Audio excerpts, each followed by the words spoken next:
Bonjour à toutes et à tous et bienvenue à ce point de marché crypto-monnaie, pardonnez-moi, hebdomadaire. Yoann Nizar, très heureux de vous retrouver donc en ce jeudi 10 mai 2018. Alors je vous laisse prendre connaissance de l'avertissement légal sur les risques.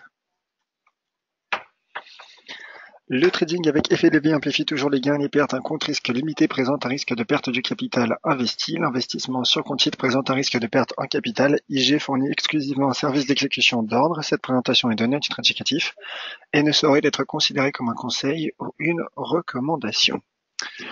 Voilà, donc je vous rappelle que vous disposez du chat bien évidemment pour laisser vos commentaires et poser toutes vos questions. Nous allons revenir, comme à mon habitude, durant ce webinaire, donc sur les 4 principales crypto-monnaies, à savoir le Bitcoin, l'Ethereum, le Ripple et le Litecoin. Et donc, voilà, c'est un webinaire qui est basé sur l'analyse technique principalement. Et il débute donc tout de suite. Alors la courbe du Bitcoin, tout d'abord, pour débuter, le cours du Bitcoin qui a été rejeté sous le seuil à 10 000 $. Le Bitcoin, à l'image des autres crypto-monnaies que nous allons analyser dans quelques instants, a mis un terme à sa tendance baissière qui a pris forme depuis la mi-décembre. Le cours, qui je rappelle le contexte, donc a franchi ce double niveau de résistance composé à la fois de cette très belle droite de tendance baissière, mais également de cet ancien niveau de support qui a donc joué un rôle de résistance à 7 783 $. Et désormais, le Bitcoin qui met la pression pour franchir le seuil à 10 000 $. Alors oui, il est rejeté sous ce seuil, qui d'ailleurs est situé très proche de cette résistance technique à 9 587 $. Mais le cours du Bitcoin, comme vous le voyez, donc je le mets en évidence avec mon curseur, le cours du Bitcoin qui, pour le moment, reste soutenu par un niveau de support à 8 920 $. Donc là, c'est plutôt de bonne augure pour le cours du Bitcoin, qui se stabilise finalement à l'intérieur d'un rectangle à court terme, à l'intérieur d'un mouvement latéral. Et si l'on affine ce graphique en données 4 heures, on se rend compte également, d'une part, on retrouve donc ce support que l'on peut en effet ajuster à 9 030 $, mais on se rend compte également de la formation d'une droite de tendance haussière, donc droite de tendance haussière, qui met en évidence le fait que les creux soient de plus en plus hauts sur le cours du Bitcoin. Donc oui, il y a tendance latérale, oui, le cours est rejeté sous 10 000 $, mais le Bitcoin, finalement, n'a pas encore abdiqué et reste encore dans la course pour un retour sous 10 000 $. Alors, à ce stade de l'évolution, bien sûr que ma position à court terme est neutre, car le cours est en plein milieu d'un range. Mais toutefois, je serais curieux de savoir comment le cours du Bitcoin réagirait en cas d'éventuel retour sous 10 000 $, sachant qu'un autre échec, un nouvel échec sous 10 000 $, me permettrait du moins de viser un retour du Bitcoin sur cette droite de tendance, ce qui pourrait en effet conduire le cours sur les 9 100 $. Voilà pour le cours du Bitcoin. Donc je me remets en données journalières. En données journalières, en effet, un rebond sans barre a pris forme. Donc le cours a encore un potentiel de progression à court terme pour tenter de retrouver les 10 000 $. Bien évidemment, une cassure des 9 030 $ invaliderait, donc du moins écarterait, éliminerait ce rebond et renforcerait la présence, relancerait du moins la présence d'un risque baissier sur le cours du Bitcoin. Et le cas échéant, le Bitcoin pourrait retomber sur les 7 783 $. En tout cas, il pourrait en prendre la direction. Voilà pour le cours du Bitcoin. N'hésitez pas à me dire ce que vous en pensez sur le chat de ce scénario, de cette analyse technique. Le temps de positionner mon graphique Ethereum.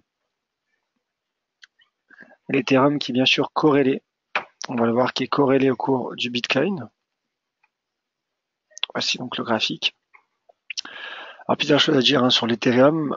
Graphique en unité de temps 4 heures qui montre un magnifique seuil d'inversion de polarité situé à 710 $. Donc qui est situé proche du seuil rond à 700 $. Et le cours qui en effet tente de prolonger son rebond dans le sillage de ce marteau formé lors de la séance du 9 mai en unité de temps 4 heures. Alors c'est un marteau étroit certes, mais marteau tout de même, qui prend plus de poids sur un niveau de support à 710 $, et le cours qui peine en effet à relancer sa dynamique, car comme le montre l'évolution du prix, le momentum en effet ralentit. Le momentum ralentit sous les 770 $. En revanche, l'indicateur MACD qui a croisé ce matin, du moins la nuit dernière, à la hausse de la ligne de signal, est en train de passer un territoire positif. Et ça, en effet, c'est à mettre à l'actif de l'Ethereum à court terme.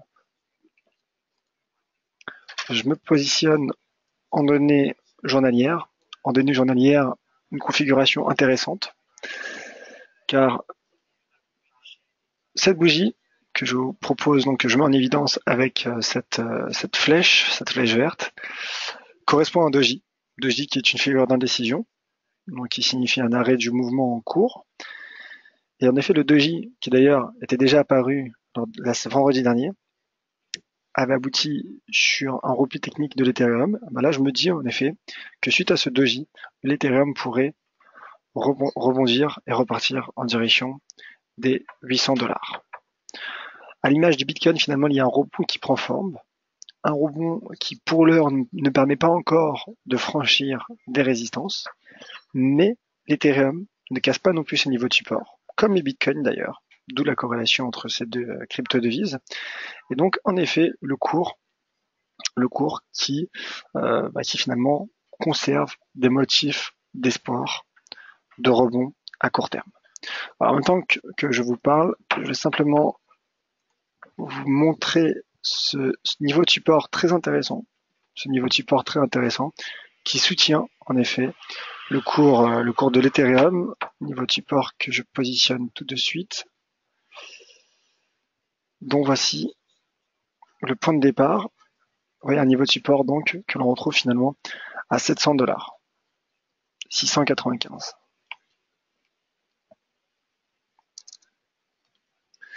Donc l'Ethereum qui conserve un rebond, un potentiel de rebond en direction donc de son sommet situé juste au-dessus des 800 $, à 805 $. Voilà pour le cours de l'Ethereum. On va passer au Ripple et ensuite ce sera au Litecoin. Donc n'hésitez pas à réagir si vous avez des quelconques réactions, quelconques commentaires, n'hésitez pas à me le faire savoir sur le chat et bien sûr, je serai ravi de pouvoir y revenir dessus.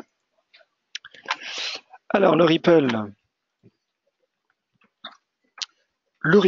qui lui aussi se stabilise dans un range entre les 0,94 et 0,76. On verra qu'en données journalières, il s'agit d'un range entre 0,79 et 0,94. Le cours qui a rebondi sur la partie inférieure de ce range.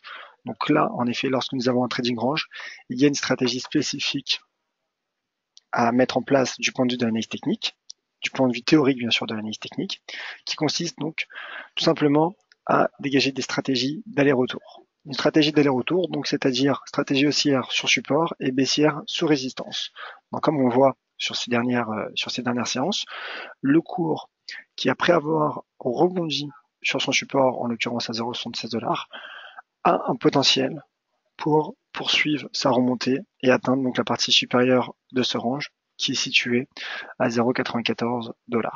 Si je me positionne en données journalières, cette analyse est confirmée. Car on retrouve finalement un mouvement latéral, plus court bien évidemment puisque nous sommes en données journalières. On retrouve donc, comme je l'ai expliqué, un niveau de support que l'on peut ajuster à 0,79 et surtout l'apparition, donc on remarque l'apparition d'une bougie qui a été formée hier et qui ressemble fortement à un marteau qui est considéré donc comme une bougie de retournement à la hausse selon l'analyse technique. Donc pour toutes ces raisons, je pense en effet que le cours du Ripple pourrait prolonger son rebond et se projeter en direction des 0,94. Voilà, je vois si on peut peut-être aussi l'ajuster à 0,93 éventuellement.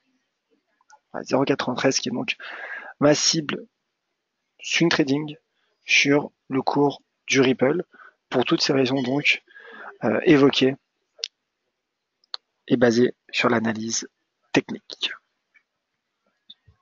Alors bien évidemment, pour être complet avec l'analyse du Ripple, une cassure du seuil à 0,79 invaliderait cette stratégie. Donc clôture journalière du moins sous 0,79 invaliderait cette stratégie, procurerait au Ripple un risque baissier, auquel cas le Ripple pourrait en effet retomber en direction du seuil à 0,71 $ qui correspond donc au prochain niveau de support, du moins ancienne résistance devenue support potentiel. Le Litecoin à présent, le Litecoin qui lui aussi a franchi cette droite de tendance baissière formée depuis son point haut. Son point haut atteint lors de la séance du 19 décembre 2017. Le cours qui a consolidé sur un niveau de support, un joli niveau de support intéressant, situé à 142 $. Et le Litecoin qui reste bien sûr sur 3-4 séances de baisse, 4 séances de baisse consécutives, mais qui ne casse pas non plus ce niveau de support. Le cours en effet, après avoir franchi cette inversion de polarité, donc cette résistance à 170 $, n'est pas parvenu à prolonger. Il s'est replié et conserve encore en effet une marge pour atteindre ce niveau de support majeur à 143 $. Le graphique. Alors avant de passer au graphique 4 heures, on retrouve un marteau en données journalières qui pourrait donc soutenir le Litecoin lors des prochaines séances. Donc en raison de cette bougie, je me dis que le cours du Litecoin pourrait en effet atteindre les 170 $ lors des prochaines séances. Et le graphique 4 heures, peut-être pour tenter de trouver une confirmation. Alors en effet, on voit une épaule tête-épaule qui n'a pas produit ses effets. Le cours qui a formé un doji, vous voyez, en 4 heures, et qui dans le sillage de ce doji tente timidement de rebondir. En tout cas, en données 4 heures, on retrouve un très joli seuil d'inversion de polarité en vert et qui est situé à 157 $.